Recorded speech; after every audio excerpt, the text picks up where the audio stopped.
Hello, dear aspirants, and welcome to EduTab. So, guys, if you're thinking to prepare for UPSC PFO 2026 exam, be it for APFC or be it for EOAO exam, this series is for you. Guys इस video को like कर लीजिए और यहाँ subscribe कर लीजिएगा क्योंकि आपको अब हर हफ्ते आपको ऐसी ही प्रैक्टिस वीडियोस मिलने वाली हैं और इंग्लिश लैंग्वेज की वीडियोस आपको हर सैटरडे को मिलने वाली हैं। तो चलिए गाइज स्टार्ट करते हैं। अब ये एक अभ्यास सीरीज है गाइज, जिसमें हम एक एक करके डिफरेंट टॉपिक्स जो आपके एग्जाम में आपसे पूछे जाते हैं वो हम डिस्कस करने वाले हैं। And this is lecture 1, error detection. Error detection guys बहुत ही क्रूशियल टॉपिक है आपके एग्जाम में। और इन जनरल गाइज आपको सब पता होगा, आई होप सो आपको मालूम हो कि जनरल इंग्लिश की वेटेज सबसे ज़्यादा रहती है आपके एग्जाम में। 20 मार्क्स का, आई मीन 20 क्वेश्चंस के आपको जनरल इंग्लिश में आपको 20 क्वेश्चंस देखने को मिलते हैं, which is the highest if we talk about the weightage of all the subjects. तो English is a very scoring section and it helps you to achieve your desired cut off at the end of the day. तो चलिए guys शुरू करते हैं, but आगे बढ़ने से पहले don't forget to like the video and don't forget to again subscribe for the if you're here for the first time। तो चलिए गाइस सबसे पहले मैं आपको अपनी एक कॉम्प्रिहेंसिव गाइड बुक के बारे में बता देता हूँ। गाइस ये एक ऐसी गाइड बुक है जिसमें आपको हर वो चीज़ जो आपको अपने एग्जाम की ज़रूरत के लिए चाहिए वो आपको मिलने वाली है। इस गाइड बुक में आपको सारे PYQs हर सब्जेक्ट के, आपको स्ट्रैटेजी, आपकी सिलेबस, सोर्सेज और detailed explanation of the questions और क्या पैटर्न होता है, कैसे क्वेश्चंस आपको एग्जाम में देखने को मिलते हैं, क्या स्ट्रैटेजी होनी चाहिए आपकी, राइट, क्या आपका टाइम प्लान होना चाहिए, ये हर चीज़ आपको इस गाइड बुक में मिलने वाली है। और guys surprisingly this book is absolutely free of cost. तो बिल्कुल फ्री है। इस गाइड बुक का लिंक आपको इस वीडियो के डिस्क्रिप्शन में मिल जाएगा नीचे, जाइए डाउनलोड कर लीजिए इसको बिल्कुल फ्री ऑफ कॉस्ट और इसका बेनिफिट उठाइए। और गाइज आगे बढ़ने से पहले एक बार मैं आपको अपने कोर्सेज के बारे में भी बताना चाहता हूँ। गाइज हमारे स्पेशल कोर्सेज जो हमने लॉन्च किए हैं इस साल आपके EPFO एग्जाम के लिए, तो बस मैं 30 सेकंड्स और लूँगा आपके। आपको बस क्या करना है गाइज, आपको अपने ब्राउज़र पे जाना है और ब्राउज़र पे जाके आपको बस क्या टाइप करना है, edutap.in। आप जैसे ही edutap.in सर्च करेंगे आप हमारे लैंडिंग पेज पे आ जाएंगे और आपको यहाँ पे सारे के सारे कोर्सेज दिखेंगे। यहाँ पे गाइज ये रहा आपके UPSC EPFO कोर्सेज, इस पर क्लिक कीजिए, नीचे आइए और ये रहे आपके दोनों कोर्सेज। एक्चुअली एक ही कोर्स बन गया अभी, तो ये मास्टर कोर्स। तो गाइज इस कोर्स में आपको आपके एग्ज़ाम की प्रिपरेशन की हर नीड मिलती है। आपको हर सब्जेक्ट की कॉन्सेप्ट क्लासेस मिलेंगी, कॉन्सेप्ट नोट्स मिलेंगे जो ऑलरेडी वहाँ पे कोर्स में अवेलेबल है। आप डे 1 पे अपनी स्पीड से उसकी प्रिपरेशन स्टार्ट कर सकते हो। करंट अफेयर्स की मैगजीन्स मिलेंगी, सॉल्व PYQs मिलेंगे, चैप्टर वाइज मॉक टेस्ट मिलेंगे, करंट अफेयर्स के मॉक टेस्ट मिलेंगे और फुल लेंथ टेस्ट तो हैं ही। और गाइज इसके साथ साथ आपको डाउट और क्वेरी रेजोल्यूशन और मेंटरशिप भी मिलती है। तो गाइज इस पे अभी हम फ्लैट 50% डिस्काउंट ऑफर कर रहे हैं इन कोर्स पे and the coupon code is EPFO50। आप एक बार ये 10 आवर ट्रायल कोर्स भी देख सकते हैं अगर आपको क्वालिटी कंटेंट देखना है कि किस क्वालिटी का कंटेंट हम प्रोवाइड करते हैं, तो you can also enrol in this. But जल्दी जुड़ जाइए because time is running out and it is of essence to you. Guys जो भी UPSC की तैयारी करते हैं वो प्रेफर करते हैं ये वाला एग्ज़ाम देने के लिए, क्योंकि एक बहुत ही एक अच्छा ऑल्टरनेटिव है और एक बड़ा अच्छे एक रेप्यूटेड पोस्ट है आपके एग्ज़ाम के लिए ये। तो चलिए गाइज ये सब तो हो गया आपके कोर्सेज और इस सीरीज के बारे में। अब शुरू करते हैं अपना आज का लेक्चर। गाइज आपको क्या करना है, जैसे ही आपकी स्क्रीन पे क्वेश्चन आए आपको वीडियो को एक बार पॉज कर लेना है, क्वेश्चन देखना है, उसमें क्या गलती आपको लग रही है वो ढूंढनी है और फिर आपको वीडियो प्ले करके फिर देखना है कि इसमें जो आप सोच रहे थे क्या वही एरर है इसमें या कोई और प्रॉब्लम थी, या आपको एरर मिला या नहीं मिला। तो इससे क्या होगा, आप टेस्ट कर पाओगे कि आप कहाँ पे खड़े हो आज और आपको कहाँ जाने की ज़रूरत है एग्ज़ाम के लिए। राइट, तो चलिए गाइस शुरू करते हैं। हर क्वेश्चन के लिए 1 मिनट मिलेगा हमें और हम ऐसे इस सीरीज़ में हर टॉपिक पे आपको डिफरेंट मल्टीपल चॉइस क्वेश्चंस लेके आएंगे जो आपके एग्ज़ाम के लिए बहुत ही यूज़फुल होंगे। तो स्टार्ट करते हैं गाइस। पहला क्वेश्चन आपके सामने है, आपकी स्क्रीन पे दिया हुआ है, इंस्ट्रक्शंस हैं। Each sentence is divided into 5 parts, A to E। Identify the part that contains an error in a noun or pronoun usage. If there is no error, choose no error।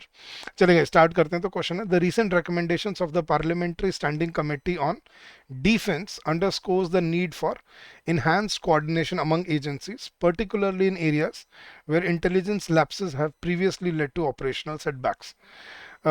चलिए guys बताइए video को pause कर लीजिए, देखिए क्या गलती है, और आप वीडियो के कमेंट सेक्शन में बता सकते हैं आपका जो आंसर आपको लग रहा है।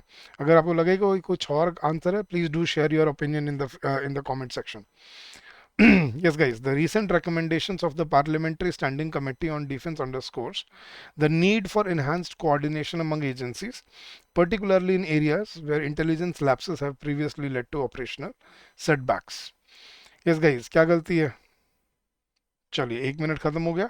मैं आपको अब इसमें सॉल्यूशन बताता हूँ इसमें क्या गलती थी गाइस. तो हमें सबसे पहले गाइस, जब भी सेंटेंस को लेफ्ट टू राइट पढ़ते हैं ना, हमेशा हमें सेंटेंस में सब्जेक्ट देख के वर्ब सेंटेंस को डिकोड करना होता है. तो सबसे पहले देखिए कि सेंटेंस में सब्जेक्ट कौन है. द रीसेंट रिकमेंडेशंस, सब्जेक्ट कौन है यहाँ पर? recommendations, which is plural, right?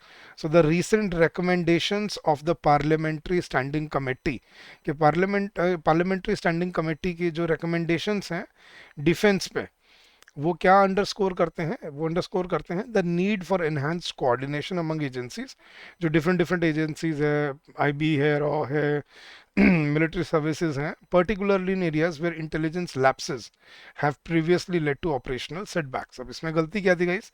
Subject है हमारा रिकमेंडेशंस, और उसके साथ वर्ब क्या यूज हो रही है यहाँ पर?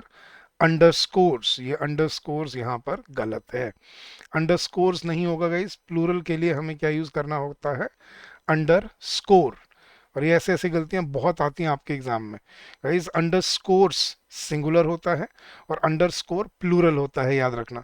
तो अंडर स्कोर इज प्लूरल और अंडर स्कोर्स इज सिंगुलर. आप सोच रहे होगे सर ये सर आप सही बोल रहे हो क्या? ये एस लगाने से ये सिंगुलर होती है ये? गाइस, हमने तो सुना था कि एस लगाने से चीज़ें प्लूरल हो जाती हैं, जैसे बॉय का बॉयज़, तो ये तो प्लूरल हो गया. तो ये तो अंडरस्कोर का प्लूरल नहीं होना चाहिए था, अंडरस्कोर्स नहीं. समझना गाइस, अंडरस्कोर नॉर्मली जो हम वी वन यूज़ करते हैं वो हम प्लूरल के लिए यूज़ करते हैं. I play, we play, you play, they play, boys play, girls play. लेकिन जब सिंगुलर की बात आती है तो हमें वर्ब के साथ क्या ऐड करना पड़ता है गाइस? एस ई एस या आई ई एस ऐड करना पड़ता है सिंगुलर बनाने के लिए. तो जैसे हमने बोला we play football, but he plays football. He plays, ठीक है, तो ही सिंगुलर है तो उसके साथ क्या आ जाएगा? प्लेज.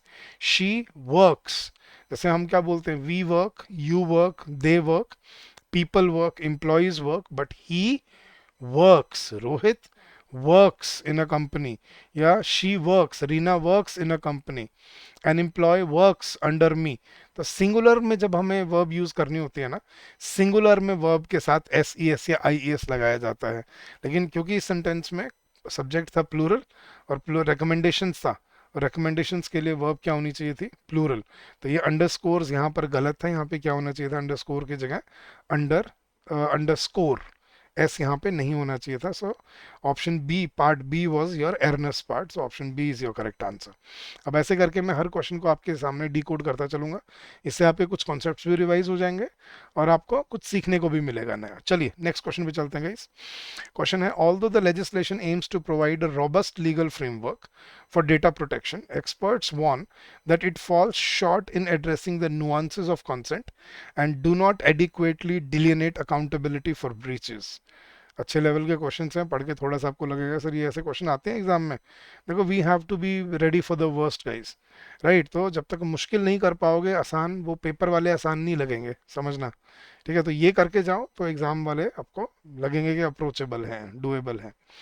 तो क्या था question guys? Although the legislation aims to provide a robust legal framework for data protection, experts warn that it falls short in addressing the nuances of consent and do not adequately delineate accountability for breaches. Yes guys, मुझे तो गलती मिल गई है, अब देखते हैं आपको गलती मिली या नहीं. यहाँ पे गाइस एक कॉन्सेप्ट है पैरेललिज्म का. पैरेललिज्म बोला जाता है कि जब सेंटेंस में एक ही सब्जेक्ट के साथ दो वर्ब यूज हो रही हैं तो they always stay in the same form. ठीक है, अब यहाँ पे मैं क्या बोल रहा हूँ आपको समझाता हूँ, देखना। पहले यहाँ पे दो क्लॉजेस थे। पहला क्लॉज था ऑल दो द लेजिस्लेशन, लेजिस्लेशन सब्जेक्ट था, उसके लिए एम्स आ गया है, सिंगुलर है एम्स, एस लगा है ना इसमें, अभी मैंने पिछले रूल में, पिछले क्वेश्चन में एक्सप्लेन किया था, तो सिंगुलर के साथ वर्ब में एस लगता है जब फर्स्ट फॉर्म के साथ लगता है। So although the legislation aims to provide a robust legal framework for data protection, comma, अब यहां से सेकंड क्लॉज स्टार्ट होता है। अब देखना, एक्सपर्ट्स वॉन दैट इट किसको बोल रहा है वो, लेजिस्लेशन को। तो experts von that it falls, अब देखो इट के साथ क्या यूज हो रहा है यहाँ पे, फॉल्स, सिंगुलर है, बिल्कुल सही है, फॉल की जगह फॉल्स यूज किया है इट के लिए, बिल्कुल करेक्ट है, इट फॉल्स शॉर्ट। लेकिन अब गलती क्या थी वो देखना, it falls short in addressing the nuances of consent and, अब एंड से हम पैरेललिज्म चलाएंगे, तो यहाँ पे एंड के बाद जो वर्ब होनी चाहिए थी हमें याद रखना है वो भी इट के लिए ही थी, तो वो इट के अकॉर्डिंग सिंगुलर ही होनी चाहिए थी।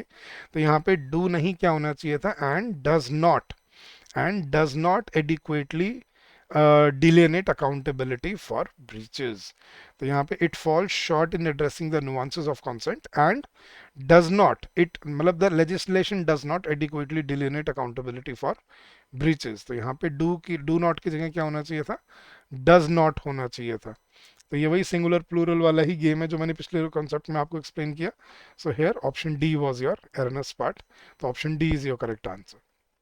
चलिए, next question guys, in response to the growing demand for transparency in electoral financing, the Election Commission has proposed a set of reforms who, if implemented effectively, could reduce the opacity associated with donations from anonymous corporate entities। वो वही जो कुछ सालों पहले वो नहीं आए थे पॉलिटिकल फंडिंग या पार्टी फंडिंग वाला। तो in response to the growing demand for transparency in electoral funding, electoral financing, the Election Commission has proposed a set of reforms who, if implemented effectively, could reduce the opacity associated with donations from anonymous corporate entities। Yes guys, बताइए क्या गलती है। मुझे तो गलती दिख गई थी, पहली बार पढ़ते ही समझ आ गई थी, बट लेट्स सी आपने गलती फिगर आउट किया नहीं की। हाँ जी, क्या गलती होनी चाहिए, मतलब क्या गलती थी यहाँ पर। चलिए मैं आपको एक्सप्लेन करता हूँ गाइस, देखना।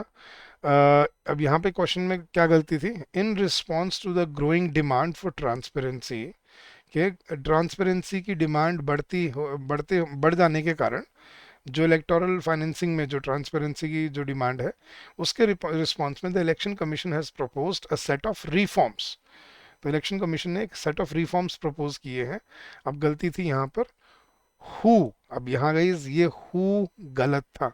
हु हम किसके लिए यूज करते हैं गाइज, हु हुम किसके लिए यूज होते हैं, ह्यूमन बींग्स के लिए, ठीक है, लिविंग एंटिटीज के लिए यूज होते हैं हु और हुम।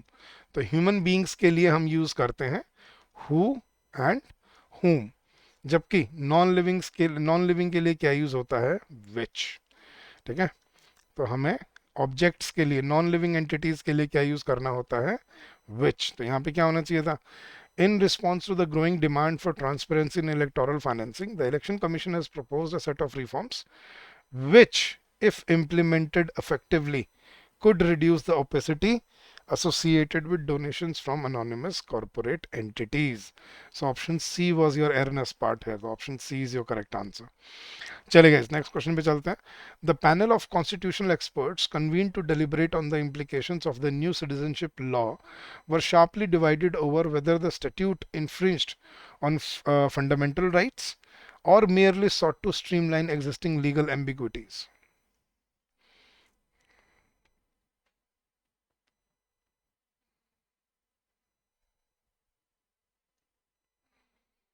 इस गाइस क्या गलती है ढूंढ के बताइए। The panel of constitutional experts convene to deliberate on the implications of the new citizenship law were sharply divided over whether the statute infringed on fundamental rights or merely sought to streamline existing legal ambiguities। Yes guys, क्या होना चाहिए था यहाँ पर, क्या गलती है।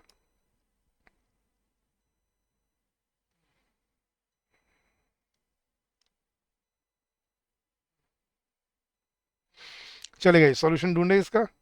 चलिए, तो अब यहाँ पे क्या गलती थी, द पैनल, सब्जेक्ट कौन था गाइस यहाँ पर हमारा, पैनल, राइट। अब पैनल क्या है, कॉन्स्टिट्यूशनल एक्सपर्ट्स नहीं है सब्जेक्ट, पैनल सब्जेक्ट है विच इज सिंगुलर.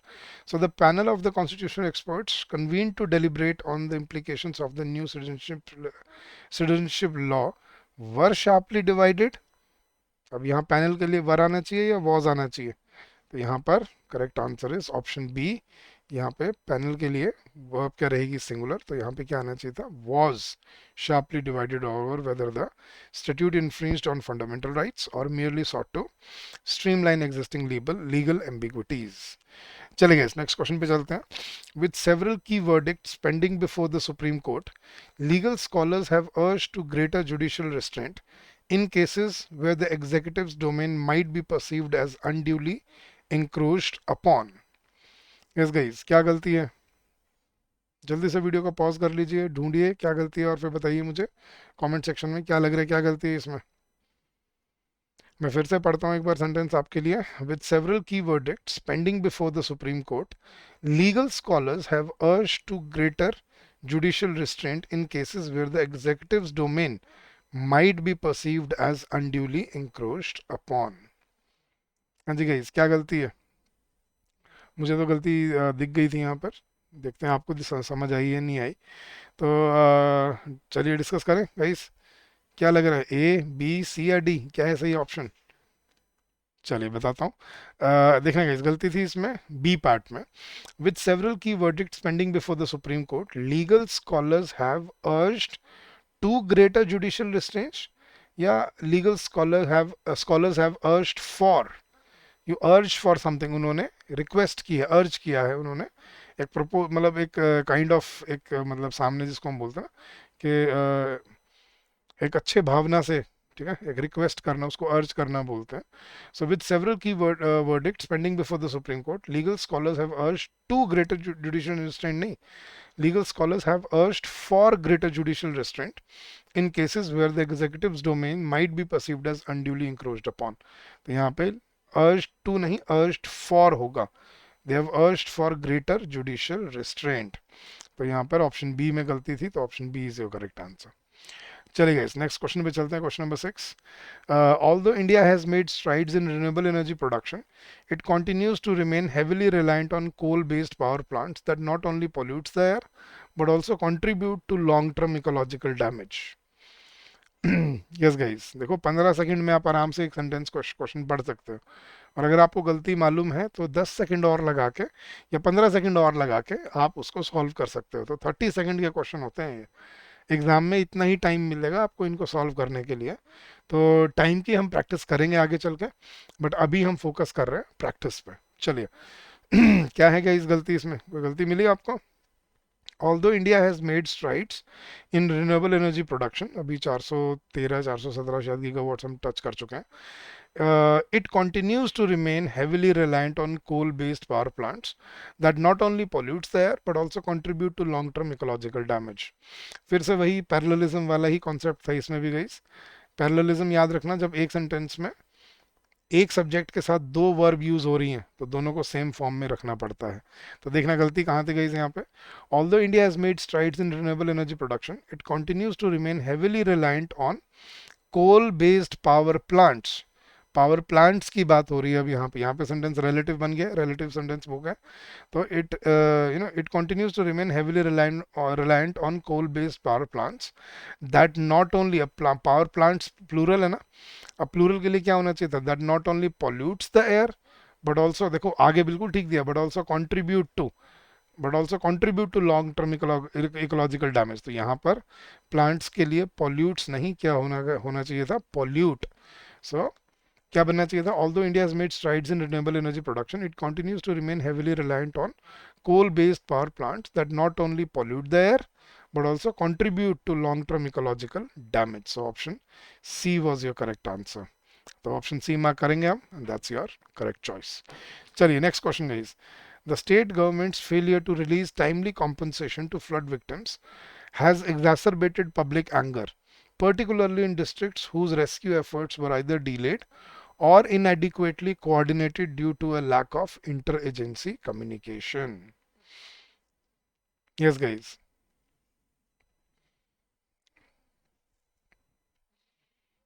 क्या गलती है, ढूंढ के बता सकते हो? अच्छा क्वेश्चन है ये। मैं एक बार फिर से पढ़ता हूँ सेंटेंस आपके लिए। द स्टेट गवर्नमेंट्स फेलियर, कि गवर्नमेंट जो नाकाम रही है, to release timely compensation to flood victims has exacerbated, मतलब it has worsened public anger, particularly in districts whose rescue efforts were either delayed or inadequately coordinated due to a lack of interagency communication. हाँ जी guys, क्या गलती है, चलिए ढूंढते हैं इसमें। अब गलती मुझे तो सी पार्ट में नजर आई, और वो क्या थी देखना।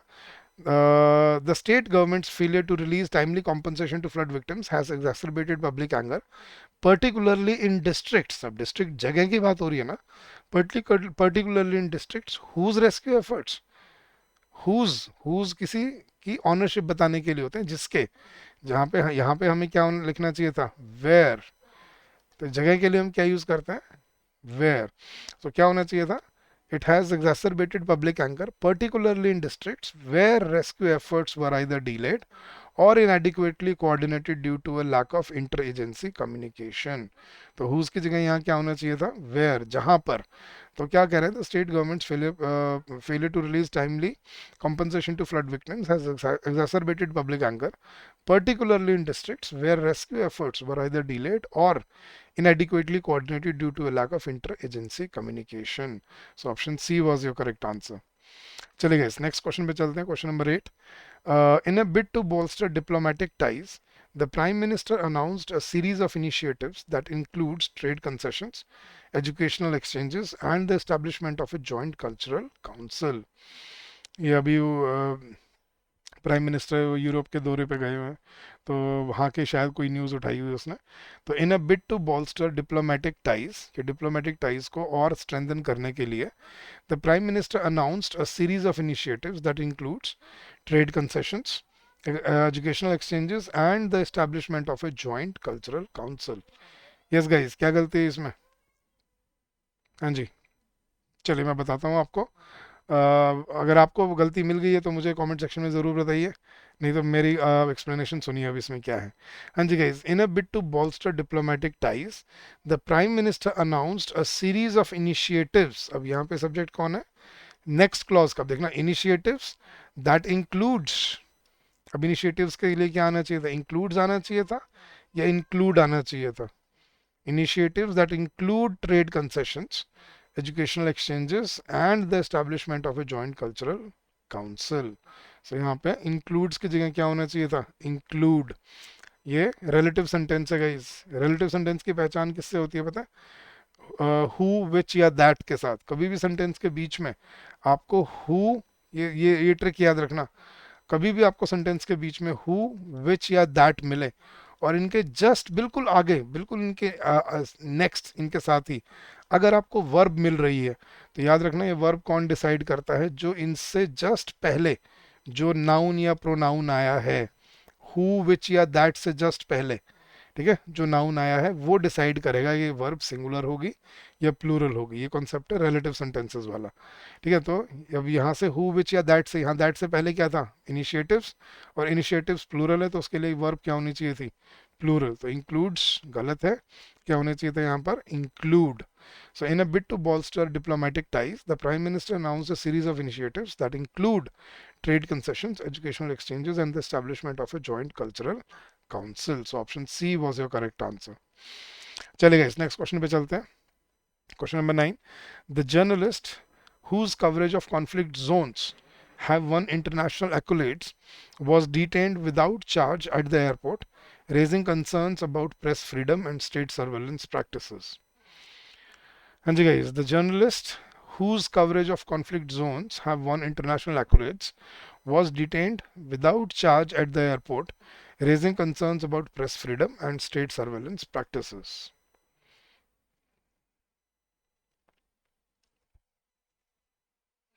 हाँ जी गाइस, क्या गलती है, अच्छा मुझे तो गलती दिख गई है, देखते हैं आपको गलती मिली या नहीं मिली। हाँ जी गाइस, द जर्नलिस्ट, यहाँ पे सब्जेक्ट कौन है गाइस, जर्नलिस्ट, ठीक है, whose coverage of conflict zones, जिसकी कवरेज है। अब नेक्स्ट यहाँ पे एडिशनल वो इंफॉर्मेशन में सब्जेक्ट कौन बन रहा है, coverage. So the journalist whose coverage of conflict zones have won या हैज वन इंटरनेशनल एक्कोलेट्स, कि वो जर्नलिस्ट जिसकी कॉन्फ्लिक्ट जोन्स की कवरेज ने इंटरनेशनल एक्कोलेट्स, इंटरनेशनल तारीफ जीती है, was detained, the journalist was detained at the without charge at the airport. तो यहाँ पे पार्ट बी में क्या, हैव की जगह क्या होना चाहिए था, has. So the journalist whose coverage of conflict zones has won, कि जो उसने कवरेज की है कॉन्फ्लिक्ट जोन्स में, उसकी वजह से जो उसको इंटरनेशनल एक्कोलेड्स मिले हैं. तो यहाँ पे सब्जेक्ट था कवरेज, और कवरेज के लिए क्या आना चाहिए था यहाँ पे, हैव की जगह पे has. So the journalist whose coverage of conflict zones has won international accolades was detained without charge at the airport, raising concerns about press freedom and state surveillance practices. So option B was your correct answer. ठीक है. और question number 10 guys, last question पे चलते हैं. और guys इसके बाद मैं आपको होमवर्क क्वेश्चन भी दे के जाऊंगा. उस क्वेश्चन का आंसर आपने मुझे इस वीडियो के कमेंट सेक्शन में बताना है. तो yes guys, last question for today. Question है, the public health report, though comprehensive in scope, lack actionable recommendations for addressing systemic issues such as workforce shortages and unequal distribution of primary care infrastructure. Yes guys, क्या गलती है यहाँ पर? The public health report, ठीक है, मुझे तो गलती मिल गई गई, सब वही गलती जो हमने फर्स्ट क्वेश्चन में देखी थी, वही कॉन्सेप्ट जो हमने देखा था फर्स्ट क्वेश्चन में, वही कॉन्सेप्ट यहाँ लग रहा है. देखिए गाइस क्या गलती है, मैं फिर से पढ़ता हूँ sentence. The public health report, though comprehensive in scope, lack actionable recommendations for addressing systemic issues such as workforce shortages and unequal distribution of primary care infrastructure. Yes guys, क्या गलती है, बता सकता है कोई? चलिए मैं बताता हूँ.